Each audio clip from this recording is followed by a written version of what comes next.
ごきげんよう、上川薫です。今回取り上げるのは、立憲民主党の小西議員が政治家のどす黒い部分を全開にしているので、そのことを取り上げようと思います。通常野党議員の何かをしでかしたといった場面においては、日本の報道機関はそれほど厳しく断罪することはありません。しかし、今回については、小西議員自身が日本の報道機関全般に対する攻撃を示唆しており、それに伴って反発も高まっているように私には思います。しかし、小西議員本人はあくまでも自分は被害者であり、日本の報道機関がよってたがって不正確な報道を繰り返しており、顧問弁護士と相談の上、法的措置も辞さないといった話を繰り返し行っています。一体どのようなことが起こってそのような言動が出てくるようになったのか、今回の動画ではそのことについて見ていきましょう。それでは小西議員が一体何を発言したところからこのような騒動が起こっているのか、まずその最初から見ていきます。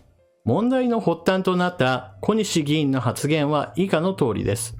憲法審査会の毎週開催は猿がやることだ。憲法のことを真面目に議論しようと思ったら毎週開催なんかできるわけない。私は憲法学者だ。憲法学者でも毎週議論なんてできない。毎週開催は何も考えていない人たち。蛮族の行為だ。野蛮だ。衆院憲法審査会なんて誰かに書いてもらっている原稿を読んでいるだけだ。当見解でもないものを毎週議論するってバカだ。この件に関して小西議員はあくまでもこれはオフレコの発言であり、言った後で問題の箇所については撤回したとしています。しかし、これを報じた報道各国の中で特に強く批判されたフジテレビでは明確な撤回の言葉はなかったと小西議員に対して反論しています。そして、猿だ野蛮だと発言したことから、この騒動に対する批判の声が高まった後、どうなったか。立憲小西氏、放送法違反で告発できる。自身の発言を報じたテレビ局に、立憲民主党の小西参院議員が自身の発言を放送したフジテレビに対し、放送法違反で BPO、放送倫理番組向上機構等に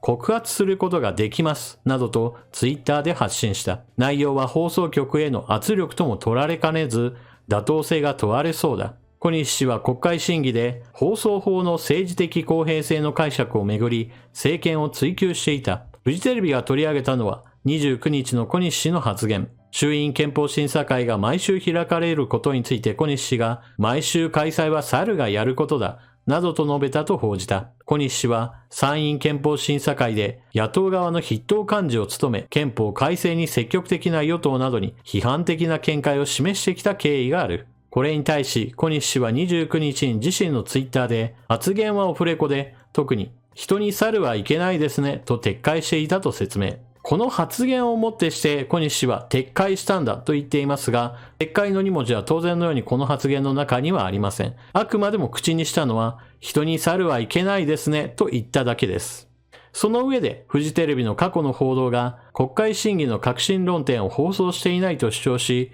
放送番組の政治的公平性を定めた放送法4条に違反していると持論を展開した。元総務官僚である自身の経歴を引き、元放送制作課課長補佐に喧嘩を売るとはいい度胸だとも投稿した。小西氏は30日、国会内で記者団の取材に応じ、自身の投稿について、私は名誉毀損を受けたという認識。ここでいきなり自分が被害者であるという宣言を行います。非常に偏った報道で、一個人として対抗措置を取らないといけないなどと主張。事実として放送法に抵触しているとし、政治的圧力には当たらないと強調した。猿などと揶揄した発言については、私の発言報道により不快な思いをされた方々にはお詫びを申し上げたいと釈明した。記事の中では一度も追及されてはいませんが、オフレコだからといって人のことを猿だとか野蛮だとか言っている、そのような日常の光景といったものがあるんだなというところはもっと着目すべきでしょう。そして朝日新聞の追記。泉健太代表は31日の記者会見で、小西氏が務める参院憲法審査会の野党側の筆頭幹事から外すことを明らかにした。泉氏は事実上の更迭と見ていただいて構わないと語った。発言そのものに問題がある上に自分こそが被害者であり、これらの報道は全て不当であるといったような発言、報道機関全般に対して法的措置も辞さないというような発言を繰り返すなど、とてもではないがかばいきれないと考えたのでしょう。立憲の代表は小西氏に対して更迭という言葉を使って事態を収めようとしました。ところが話はここで終わりませんでした。修正しないなら法的措置。産経支社が小西議員の編集権への介入を告白。高市氏への放送法圧力追及が大ブーメラン。小西氏といえば、放送法に基づく政治的公平性の解釈に関する総務省の行政文書をもとに、高市早苗経済安全保障省に捏造の文書でなければ辞職するかなどと迫っていた。そんな中、大ブーメランとなる出来事が明るみになった。それは、立憲民主党の泉代表が31日に開いた記者会見でのこと。産経新聞の記者が、個別のことで恐縮ですが、と前置きした上で、小西氏の発言を報じた直後に、小西氏本人から届いた LINE の内容をこう明かした。小西さんから晩に届いた LINE に、オフレコでしかもその場で撤回した発言をよくも書くなぁと呆れますが、書くのであれば以下の発言をちゃんと追記するように伝えてください。修正しないなら意図的な記事として法的措置を取ります。とありました。ここをこう直せといったことまで全部書いてあります。どう考えても編集権への介入だと思います。記者に直接連絡し、法的措置を示唆して報道内容の修正を求めたという小西氏。このことについて意見を求められた泉代表は、自説の主張のために最短距離を走ろうとしてはいけないと思います。そういった節度に足らなさがあったのではないかと感じますねとコメント。産経新聞の記者が直接政治的な介入を受けているという話をした。それを聞いた泉代表の顔がこちらです。内容がとてもひどいということを実感しているような表情だと私は思います。続けて記者は、直さないなら法的措置を取るというのは完全に圧力だと思います。これを黙認するとか許してしまうと、今後放送法の解釈をめぐって国会で政府を問いただしていく正当性が失われると思います。代表はどう思われますかと質問。だが泉代表は、今その話があったということを受け止めて、我々としては対応を考えていかなければならないと思いますと述べるにとどまった。LINE を使って直接圧力を加えてきたというのですから、その証拠は確実に残っているでしょう。記者の告発に SNS では絵に描いたような圧力で絶句する。これはあかんやろと唖然とする声が上がっている。記事はここで終わりですが、このような話を最初から聞いた人たちの中には、とてもではないが小西議員のまずさといったものがひしひしと感じたと思います。ですから、擁護するような人はあまりいないんじゃないかなと私は思ったのですが、世界は広いものです。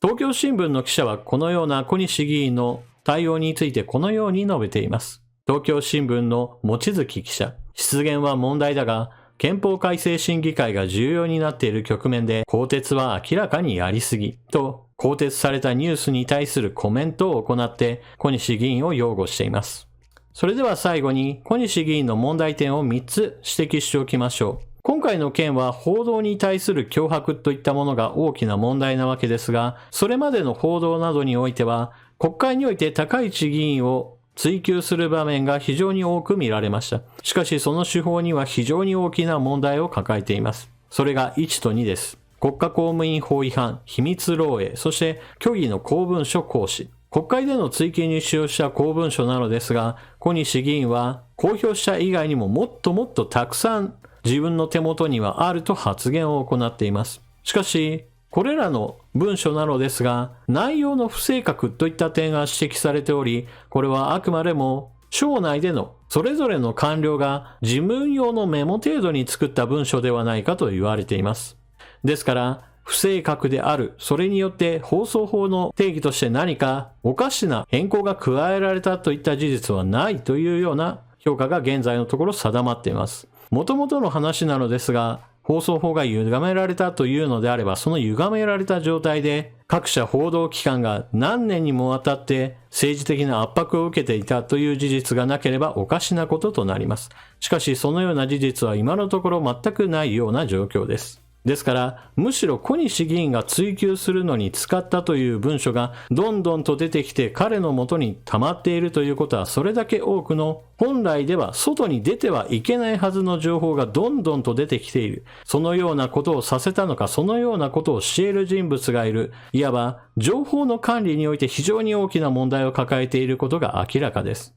報道機関はもっとこのような情報漏洩が頻発しているのではないか、そのことを助長したかもしれない存在として、小西議員について焦点を当てるべきでしょう。個人の権利として誹謗中傷を受けたのであれば、確かにそれに対する対抗措置として法的措置を取るというのは決して間違った行為ではありません。しかし、加害者の側が自分こそが被害者だと言い出して法的措置を取る、そして法的措置を取るというような言葉をそのまま圧力として頻繁に使用しているのであれば、それはとてもではないが信用できるような人物ではありません。訴訟をするぞという言葉それ自体が攻撃手段として用いられているのであれば、それこそ問題だと私は思います。小西議員の場合だと今回発言内容そのものもひどいものですし、その後のオフレコだからこのような発言を取り上げる方がおかしい、自分こそが被害者だみたいな話をし始めているのも、これまた非常に見苦しさ満点なものです。しかもその後に出てきたのが、このような報道をするのであればお前に法的措置を取るぞみたいな